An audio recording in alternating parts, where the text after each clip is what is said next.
இந்த ஒரு மசாலா அரைச்சிட்டிங்கன்னா போதும் 10 நிமிஷத்தில் டப்பு டப்புன்னு சூப்பரான நண்டு குழம்பு ரெடி. இதோட டேஸ்ட்டு சான்ஸே இல்லை, அப்படி இருக்கும்.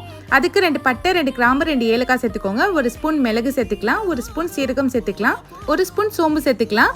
இதோடவே 1 ஸ்பூன் இஞ்சி பூண்டு பேஸ்ட், 1 வெங்காயம் சேர்த்துக்கோங்க, 2 தக்காளி பழம் சேர்த்துக்கலாம், 1/2 ஸ்பூன் மஞ்சத்தூள், 1 ஸ்பூன் தனி மிளகாத்தூள், 2 ஸ்பூன் மல்லித்தூள் இல்லைன்னா குழம்பு தூள் கூட சேர்த்துக்கலாம். இப்போ தேவையான அளவுக்கு உப்பு சேர்த்து இதை அரைச்சி எடுத்துக்கலாம்.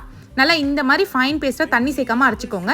இப்போ வானலில் 3 ஸ்பூன் எண்ணெய் சேர்த்து நம்ம அரைச்ச மசாலா சேர்த்து நல்லா ஒரு 5 நிமிஷத்துக்கு வதக்கி விடுங்க. நல்லா பச்சை வாசனை போனதுக்கப்புறம் க்ளீன் பண்ணி வச்ச நண்டு சேர்த்துக்கலாம். நண்டு சேர்த்து ஒரு 5 நிமிஷம் வதக்கி விடுங்க.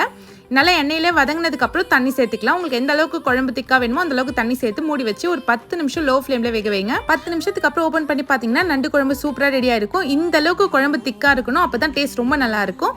லாஸ்ட்டாக கொஞ்சமாக கொத்தமல்லி தழை போட்டு இறக்கிடுங்க. அவ்வளோதான், செம சூப்பரான நண்டு குழம்பு ரெடி. இது சுட சுட சாதத்தோடு சாப்பிட்டு பாருங்க, டேஸ்ட் அப்படி இருக்கும்.